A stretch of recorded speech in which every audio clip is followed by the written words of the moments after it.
Okay, welcome back teachers and tutors. Let's continue with the character analysis. Let's consider the character of Cassius. Cassius is about the same age as Brutus. He has a lean and hungry look as noticed by Julius Caesar at the beginning of the play when he confides in Brutus that Cassius has a very mean look and he looks very ambitious and not very at ease with himself. In other words, he seems to be posing a threat to Julius Caesar's rising popularity and power.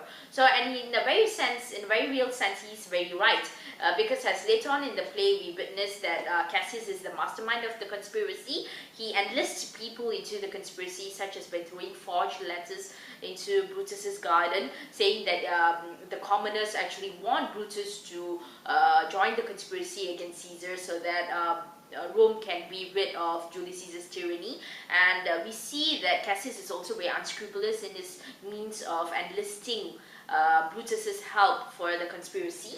And he is the main villain of the play, and he's envious of Caesar's rising popularity. There's this quote where he says, while we petty men walk under his huge legs, like while he stands and bestrides the world like a colossus. So he's referring to Julius Caesar's rising popularity and his great ambition and his tyranny, where the rest of the men, they are being underlings. As he says, the fault lies not in our stars but in ourselves, that we are thus and thus. So in other words, he says that he's saying to Brutus that they are underlings to Caesar, not because the fault lies in their astrology or luck, but because they choose not to do anything about their fates as subordinates to Julius Caesar. So in a very real sense, he can be seen as believing in determinism and believing in the power of free will.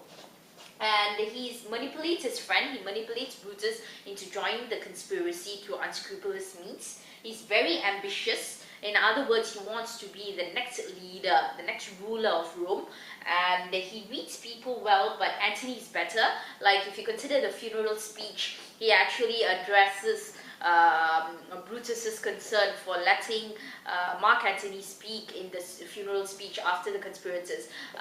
Cassius says something like, "Oh, do not let Mark Antony speak after us, because I fear him for his ungrafted love that he bears to Caesar." In other words, Cassius is afraid of letting Mark Antony speak in the funeral of Caesar in front of the Roman people, because if he's allowed to do so, then he might be able to turn the mob against the conspirators by saying mean things about the conspirators and by speaking highly of Caesar. And in a very real sense, he has been proven right. Later on in the play, we do see this happening when Mark Antony actually is able to turn the mob against the conspirators. And then Cassius wrongly assumes defeat in battle